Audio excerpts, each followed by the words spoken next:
Om Namah Shivaya Gurave Sachidananda Mohortaye Nishpapanjaya Shantaye Nidalambaya Te Jase Om Trayambakam Yajamahe Sugandim Pushtivadanam Uravadu Kamiva Bandanan Mrityur Mokshya Mamrutat Om Shanti Shanti Shanti Om Namah Shivaya Gurave Sachidananda Mohortaye Nishprapanjaya Shantaye Nidalambaya Te Jase Om Trayambakam Yajamahe Sugandim Pushtivadanam Urvadu Kamakamamandanan Mrityur Mokshya Mamrutat.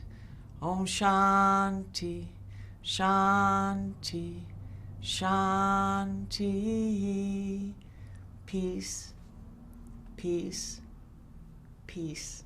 Hey, so I'm back after 3 months of being laid up with a broken foot. But I'm back, I'm here, I'm alive, I'm well, and I'm with Coty Galloway, or Coty Galloway. And we did this twice before, didn't we? Yes. This is our third conversation or interview with you getting to ask whatever you want. I may not answer it, but I'll just say about Coty that he's a fabulous actor, fabulous talent. That's kind. Yeah. I'll get this one hair out of your eye. There. Thank you. So, how's it feel to be back here? Oh, it feels great. I was getting a Best Actress award at the Studio City Film Festival, and it was a very dark theater, and there was a light on my face and nowhere else, and I tripped and fell. And then I went to the Burbank Health Center and Burbank Health and Rehabilitation Center, where I was for about 8 weeks, close to 9 weeks. Just, having my foot worked with all day long with a physical therapist, occupational therapist, registered nurses, doctors. And then I've been home for, I don't know, not quite a month, close to a month. And I'm not walking quite yet, but I'm walking, I'm limping. But I will be walking within 9 days. Soon. Yeah. Do you have to go back in and Yeah. get the screws out? Because they got one plate here, a screw here, 3 this way, and then 1 at an angle, right? You saw the x-ray. I did. Paid attention to it. It's much more than I remember. Yeah, the screws are going to come out May 9th. And for all of you out there who've ever had a break of a hand, an arm, a leg, a hip, my heart goes out to you. I have so much more compassion than I ever had before now that I've been through this lovely experience. Right. Now, here recently, you Fort Myer Film Festival, you were accepting your Best Actress award when this occurred, but now during your accident, you've won another Best Actress award at Fort Myers, for Posey, along with the Star Achievement. Billy? Billy DeMotta, the director of Posey, it's referred to as a featurette. It's longer than the average short, and it's shorter than a feature. And I had been very well received at the Ottawa Film Festival, where you were, and got an award, and then the Studio City Film Festival. And last Sunday in Florida, the Fort Myer Film Festival made me Best Actor, and my director, Billy DeMotta, I don't remember the name of his award, but something to do with achievement. So that was really nice. It's the first time in my life that I've not been at an award ceremony that I won an award at. So that's the first in 50-something years of acting. Wow. And you're still winning. Yeah. Yeah. That's good. But it's up again for another festival. It got accepted to, actually it's been, 6? It's been accepted since? Recently, yeah. Recently? Posey, well, I should say, I think it's called the Life Fest Film Festival. And if you're curious about Posey and you want to go see, I You believe should. it's $10 a ticket. I'm not sure, but if you mention my name, it's $7.50. You go to 7201 Sunset Boulevard to Family Theater Productions on Saturday, May 11th at 3 o'clock. That's when it's screening at 3. Yeah, and then Colorado coming up, Long Island coming up, one other place I'm not thinking of, and then in the fall, Venice Film Festival, and one called Twain Heart, California, where they're making me the special star of the festival, and they're giving an award in my name to a young person, young actor. So it's going to be an interesting journey. I'm going to be flown to, it's maybe 200 miles from San Francisco. Wow. Yeah. Well, congratulations. Thank you. Look at you. Posey's on a run. You on a run with it. That's amazing. So earlier, I wanted to ask you just maybe some for the actors and actresses that are out there. You were talking about range, a color of range that an actor has. Emotional range. Yeah, an emotional range. Could you explain that just a little bit more to someone that's fresh into it? Well, I think that a bad actor is a monotone actor, an actor who kind of, their voice sounds monotone, their animation, their movement is monotone, there aren't any colors. And so you know what they're going to do next because they've been doing it and doing it and doing it.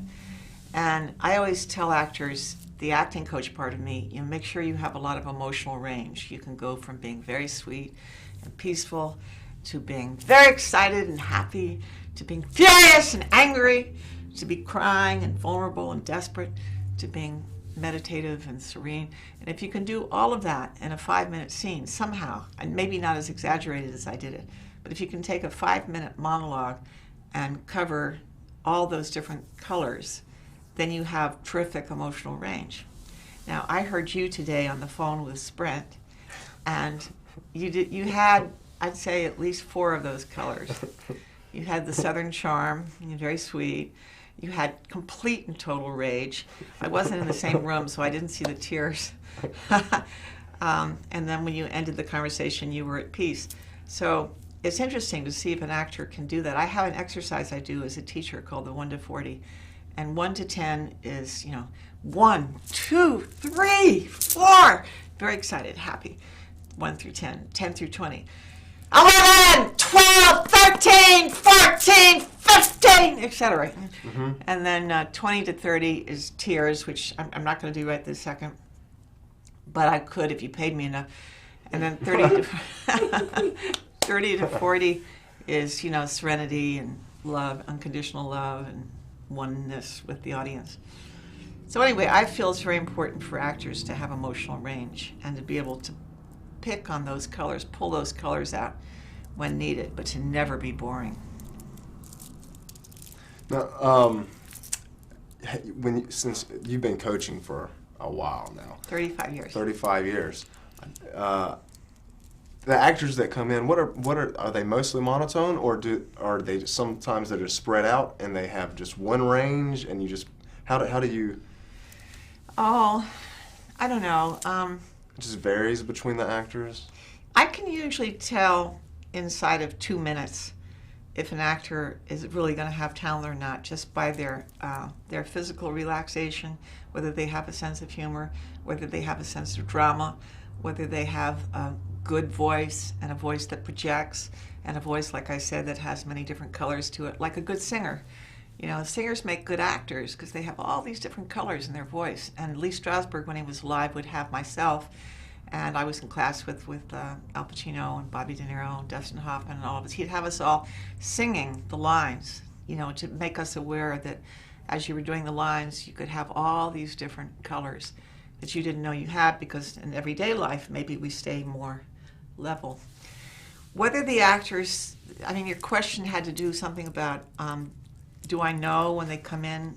Yes, it wasn't too specific, but I was just, how do an actor that is fresh really pinpoint their emotional range and how to do it? I guess with that 1 to 10 exercise that's one exercise. Yeah, I like that, because you can really work your muscle in that aspect. There was a time when I was coaching almost, I think, well, not the same exact year, but very close, in the late 80s. I think it was both Liza Minnelli and Barbra Streisand, and they both wanted to learn how to cry on cue. Liza was doing a trilogy on television, and she had me go through the whole script with her and find moments where she could do what's called emotional recall. And Barbra Streisand, too. She wanted to do work for her preparation for two things: Yentl, the movie she eventually directed, and Romeo and Juliet, where she played Juliet and I played the nurse at the Actors Studio by Shakespeare. And both women wanted to learn to cry on cue. So, and in actuality, I had them both work with their fathers to close their eyes and bring their father present. And in both cases, their fathers were dead. And to say things to them that they'd always wanted to, that they didn't get a chance to. And, you know, just fully, you know, go into the relationship with the father as an emotional recall, as recalling things when they were alive. And pretty soon the tears were coming, and then I would put Romeo and Juliet in front of Barbara, and I would become the nurse, and she would be Juliet, and the tears would be going down, and she'd be doing Shakespeare. And the same thing with Liza. I'd put the script in front of her, and she'd be thinking about Vincent Minnelli.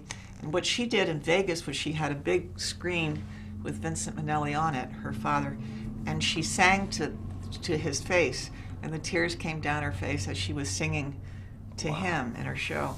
And one of the most exciting moments of my life was after that song, she said, "I just want to give a shout out to my acting coach in the audience, Sally Kirkland." And I looked around at thousands of people in Las Vegas, and I don't think I've ever been, you know, in that big an audience, been acknowledged. It was fantastic. So I work with emotional recall. I work with personalization. When you have a script, you personalize the characters to be somebody that is very close for you, that has a lot of emotional range. So when you're talking about John Doe, you're really talking about your father, you're really talking about your girlfriend, you're really talking about your mother, you know, whatever. You were in the early stages of Sandra Bullock's career. Yeah. Right? What was her range? But she was pretty natural, or did she work into it as well? No, she was what I would call a natural, quote, that she had a lot of animation in her voice. Her mother was a singer, I believe. German opera singer, I think. Wow. And she had a lot of animation in her voice, and she was very funny. She was naturally funny, and she had a self-depreciating humor about her. So I don't think she thought she was pretty, and she was gorgeous, of course, but I don't think she thought she was. And I had her work on a play called The Trip Back Down by Jim Bishop, and it was about the whole struggle of career versus relationship. And she was going through that in real life, and she worked on it, and all sorts of tears and emotions came out of her. And then I would have her do comedy improv and do theater games, and she could play all these wacky characters and be funny. And then I had her do Miranda in The Tempest by Shakespeare, and I don't think she'd ever done Shakespeare before. And so it was a wide variety of different things. And she was in a showcase doing The Trip Back Down, and a director saw her and put her in her first movie called Religion Incorporated. Wow. Okay. I think the name that it came out on DVD is something else. But and I also was the first acting coach Billy Paxton ever had.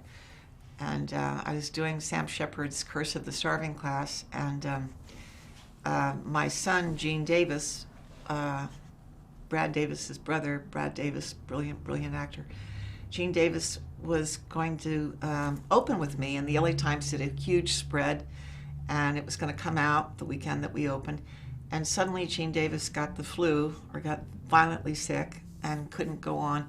So they came to me, the producer and the director, and they said, "We can either postpone this 2 or 3 weeks, but we won't get the LA Times spread in the papers, or you can go on with the prop man." And I said, "Well, can I have a full day with the prop man?" And they said, "Sure, as much time as you want." So I put Billy Paxton in that chair, and I'm in this chair, and I'm saying, "Okay, I'm your mother. Now I want you with numbers 1 through 40. I want you to let out all of your anger at your mother you ever had, all of the need and the tears. You know, I hated when you did, you know, and I can't really do this because I'll blow out all of the machinery around here. But if I made you my father, I say, I hated it when you drank and you would never hold me, you would never touch me, you would never kiss me. I hated it when you would be drunk. So, you know, you just let out all this personal stuff. So I'm his mother. So all this stuff is coming out of him. And then the tears are coming. And then the forgiveness. rage, vulnerability, forgiveness, then love. And so we go through the whole thing, and then we do emotional recall, personalization. He'd pick up his script, I'd pick up my script. I'm his mother in the play, and we do the lines, and he would feel like he'd known me for years because we went through all this for hours and hours. And so let's see, who else would be intriguing to you? At the Lee Strasberg Theater Institute, where I taught for years, I taught Kathy Griffin, the comedian. And she came in thinking she was going to be a dramatic actress. And she was so naturally funny, and I kept saying, I think you're going to be a comedian. I mean, you can do the drama if you want, but I kept encouraging her to do more and more comedy, and she eventually went to the Groundlings and then her one-woman show, and the rest is history. She said in her biography that I used to tell De Niro, Pacino stories all the time, and she was fascinated to come to class to learn about all those guys. That's what her biography says. Anyway. Well, since you're on both ends of the spectrum, from the actor side of it, producer, and things such as that, the director-actor relationship plays a big part in the getting comfortable into that realm, that situation that they bring you. Mark Rydell, a director you've worked with, can you just... Well, I tell you a funny thing about Mark Rydell. I had done the Sting with George Roy Hill directing. Actually, I got to do a funny one about that. Robert Redford, did I already tell you this on another show? About how I got the Sting? Yeah. You've told me I did? Oh, well, okay, y'all. You had to have seen that show. But Robert Redford asked to have me in the movie. That's pretty fucking big. Great. That's big. And George Roy Hill thought he wanted a TNA from Las Vegas, because it was a burlesque dancer. But I got the part. Now you all have to rent the Sting, and in the first 15 minutes, he comes with champagne and roses to the backstage of the theater I'm dancing, and there I am doing the shimmy or whatnot. Anyway, Mark Rydell was directing James Caan and Marcia Mason in Center of Liberty, and I was supposed to be a hooker with James Caan before he falls in love with Marcia Mason. And Mark Rydell gave me like $500 and sent me down to the docks in Seattle to pick up S&M equipment. And so I came back and I had all these whips and chains and, stuff around my neck and my arms and, strap you to the bed and the whole thing. And we did the scene and it was amazing and the crew was applauding and screaming and yelling and Mark was ecstatic and it was so funny and it was so sexual. And then the studio cut it out of the film. So I'm still in the film, but that scene, that was the main reason I was hired, was cut, which happens, every once in a while. And I think I told you on another show about working with Oliver Stone and JFK. Very intense experience. I would never trade for anything. I've been really lucky. Ron Howard, every actor should be so lucky to work with Ron Howard. He loves actors. He loves actors, yes.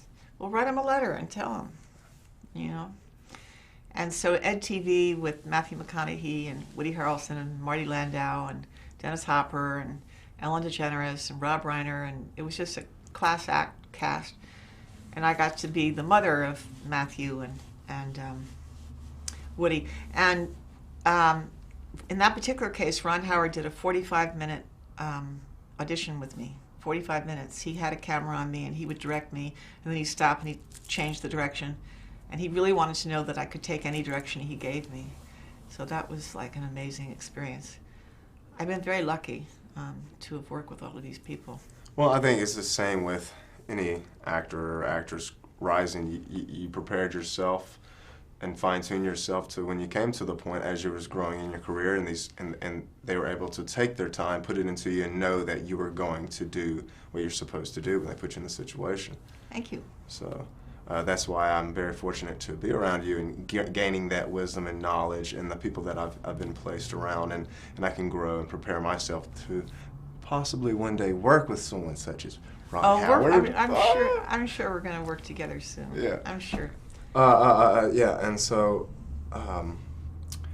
just, you have any other stories you could share to a growing actor that would just keep them very onto the target, very specific, and staying there to get to that point? Any tips? I think you're a great example of that. I think I've observed you for 7 or 8 months, and your acting, your career, your craft is a good word, is your priority, and you live it, you breathe it, you read about it, you do it. You do a lot of film acting, and you're very much involved with what's called the new media, which has a lot to do with the internet. And so I've seen a lot of your films on there. You can tell me the names now. A Dead Island, A No Dead Retreat, Island. Pop, Back, the Dead Island one. Dead Island, No Retreat, and then New Vegas, Pop Rocket, which is a web series, Cardboard Warfare 2. Go to Coty Galloway on IMDb. There's a lot, and I've been really fortunate, like you're saying, to work with rising, talented directors and producers and people that love actors and love to put us into those situations and have fun, and so that's why I can emulate someone's career such as yours, or Bill Paxton, or Sandra Bullock, or Liam Neeson. All these people I've looked up to as a child growing up, and just it's gonna happen, Coty. Picking their brain is great. Yeah. If there are any other Codys out there in the audience, all I can say is persevere. Don't take no for an answer. Well, when I think I started when I was 10. I went to a place called the Valley Drama Camp for camp, and they had us doing plays, and so I fell in love with acting at 10. But when I was 17, I started making money at it, and then I thought, oh my God, they're paying me to do this thing that I love to do. And I did off Broadway, and then it was off Broadway, and so Broadway back to off Broadway, off Broadway. This is in New York City. But the one thing that I remember about myself was that I learned to be charming, so that I could charm the pants off of anyone who was going to be, who I was going to audition for. You know, I learned to be sweet and charming. Now you're Southern, so you've got that wrapped around your little finger. You know, I learned to be. Got to hone in on it, though. I really need to hone in and be specific with that. I think you've got that one. You need to have at least 5 monologues up your sleeve that you can do at any moment. All very different. Like I had a Southern one, I had a British one, I had a New York one, I had an Eastern European one, I had a highly schizophrenic, neurotic psycho one. I just had all these different characters. And if someone said, do something, I would say, sure, and I would parade my monologues, and they would be amazed at my versatility. So it's good to have a lot of monologues up your sleeve, and you can always come study with me if you want. It's good to have, and you have this, a positive attitude about the business, because the business will eat you up. You know, it'll tear you apart. Unless you have an attitude of having fun with it, and like you do, you hang out with a lot of people that are artists. You know, it's important to hang out with artists, be with artists, because it can get really depressing when the jobs aren't coming in. You know, I've had a career, you know, like this, up, down, up, down, up, down, up, down, up, down. And you have to learn to, I think you should learn to meditate and to be a spiritual, loving person, because you're going to need people to prop you up, you know, when the down times come. And I found for myself the Church of the Movement of Spiritual Inner Awareness, where I've been involved since 1973.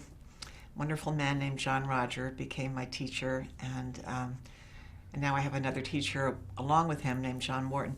And I can go to a seminar anytime in Los Angeles or around the country or around the world and learn about the Christ consciousness and what we call the mystical traveler consciousness, and remember that the loving is what's important, you know, not the ego attachment to getting the job, not the competition, not all the things that can get you off on the wrong track as an actor, but that you really want to bring your heart and soul to the audience, and you want to do that to the people you work with, you know, and you want to always stay with the loving. And that right, just staying positive and but knowing that this is my destiny, and the people that's brought into my life, and being open and aware to the situation, to allow people that have given me guidance. Because if I wasn't open to those, because growing up with no father and things, I didn't have that. Going motel to motel, HBO, Saturday nights, 8 p.m., that was your next movie. So it's just, and just, I had that recall when I was doing an interview the other day, that I'm fulfilling that destiny, and I can help people more and grow, and it's just all that awareness, and that's really what you find when you're on a spiritual path as well, is what I'm finding, and it's great. You said it so quickly and you glossed over it, having no father. I think that someday you'll be able to win an Oscar with that. You'll take that whole experience of not having a father when you grew up and everything that entailed and all of the emotions, of being orphaned in a way, and give a killer performance. I know a lot of us have gone through tremendous trials and tribulations, and I was talking to an actor today, Christopher Pennick, who stars in Posey 2, and we were talking about some heavy-duty challenges we were both going through. And we're going to act tomorrow at the Actors Studio in a play called Journey Home. And we can't wait to get there tomorrow to let out all of our angry emotions. And he said, Sally, we need to act. We need to act. And I said, you're one of the few people that really understands that about me, that I'm a complete lunatic when I'm not acting. Just give me a script. Let me act. And I know you understand that, which is why we're friends.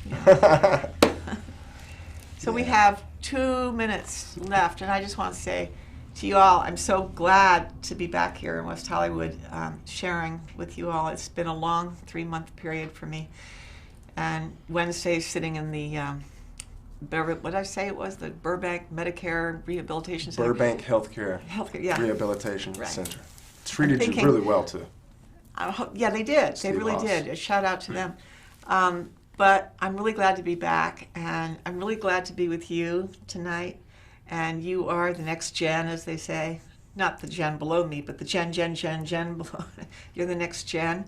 And tap you on the forehead and hope that is luck and light and abundance and prosperity. Thank you for your blessing.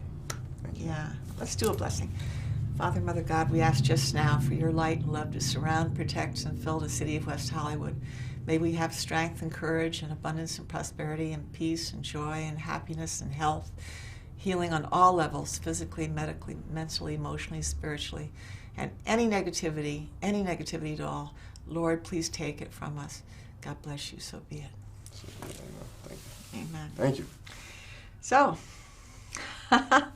yeah? Oh, keep talking. That was my director out there, Raul. So we have another 30 seconds. Did you want to say something? Well, I just want to thank you for having me here, Raul, and thank everybody, and thank all the Yvette, yes, and everyone that's helped me in my career to get me to this point. All the gurus, Ed Duenas, Olin Rogers, Clinton Jones, Brett Driver, I could just name the list, all the people that's came into my life, and these directors that hopefully one day I can sit over there and do the same thing to other people that are looking up to me. So thank you. Cool. So, bye, y'all. Om Namah Shivaya.